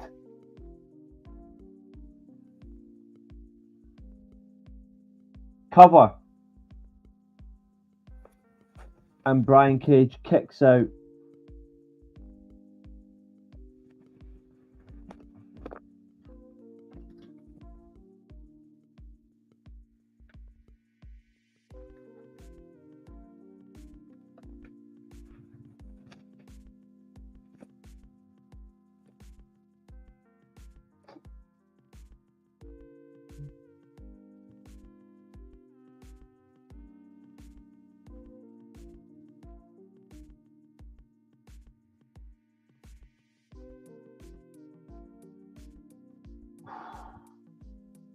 He had the Tiger Driver position, but only one arm hooked, but he gets dragged right into the turnbuckle. Enziguri by Brian Cage. Cage goes up to the middle rope. Oh, slides under. Ospreay has him trapped. Top turnbuckle. Super kick again. That annoys me. The super kick is overused. Like, I've had enough of that. Oh, Hurricane Rana's been countered. Enziguri. Oh, Brian Cage, you genius.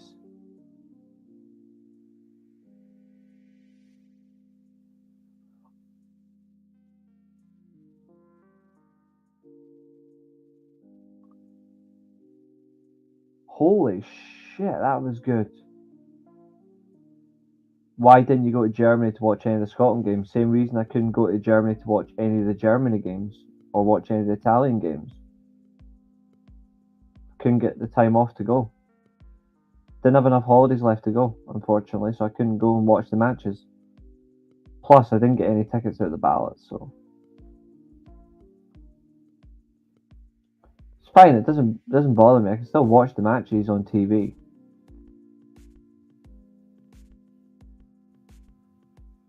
Super Hurricane Rana. I might do a watch along for the matches tomorrow though on telly.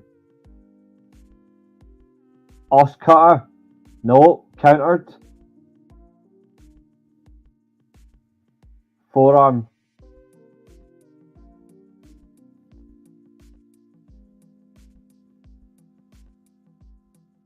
Slumdog Millionaires. Oh, there we go. Inverted Frankensteiner.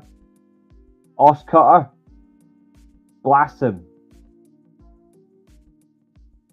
Kicks out. Calling for the hidden blade.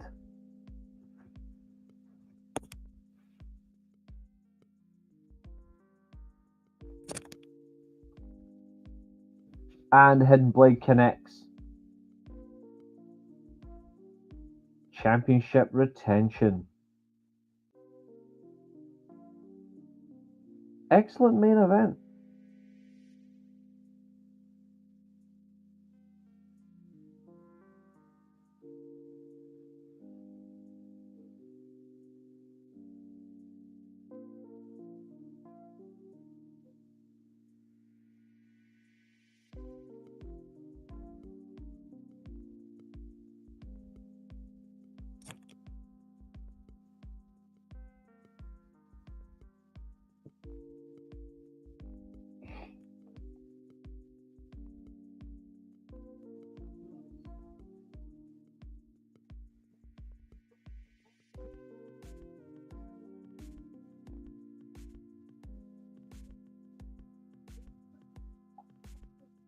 They needed that because this wasn't the best of episodes for Collision. Like, it was just an okay episode. It was just okay. But this was the best part of the show, was this main event. Jesus Christ, they need to do better. They need to make Collision completely separate to Dynamite, instead of having what's on Collision follow up on Dynamite. I want them to split both.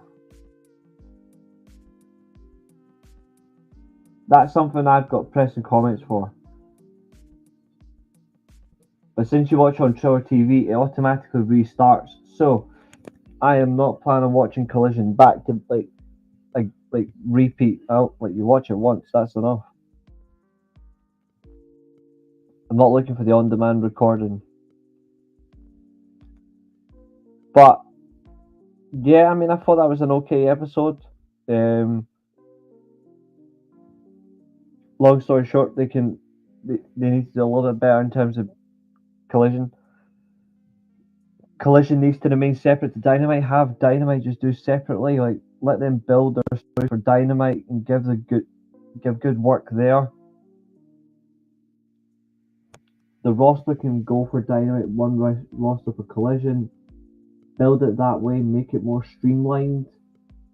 What starts on Collision concludes on Collision, which goes to the pay-per-view. What starts on Dynamite concludes on Dynamite, goes to the pay-per-view. You follow up show to show, not one show goes to the next show, which goes to the next show. It doesn't give you enough time to work. It just doesn't work that way. And it's not right. But still, good product.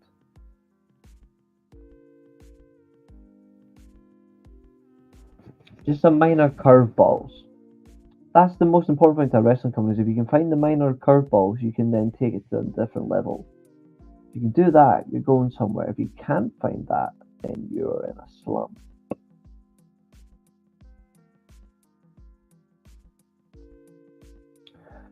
If they split the roster, would they stick like that? I don't know, maybe. But the roster is definitely too much. And you can see that so many people are forgotten. I don't think that helps at all. We can discuss that. We can bring that up tomorrow, actually, as a talking point. We can look into that. But in the meantime, it is, after all, just gone 3 o'clock in the morning here. I am going to sign off. I am back at 5 o'clock tomorrow. So get in on that. We will see you tomorrow. Well, today even, because it's technically Sunday. Dynamite roster Collision for 3 rosters could work that way. I'd like it. We do have... Yeah, definitely get some rest. We do have multiple shows tomorrow. First show, World of Football Podcast. We're doing a show tomorrow. Secondly, the weekly steel chairs on at 5 o'clock UK time, and then I'm going to do another show after that. Double watch along. Germany, of course, versus Switzerland. Scotland versus Hungary. Can Scotland qualify for the last 16 of the European Championships? Will Germany get 9 points? We're going to find out. But In the meantime, I'm going to go here. Guys, thank you so much for tuning in. I will see you all tomorrow. See you later. Peace out. And this has been one heck of a steel chair. Signing off. Bye for now.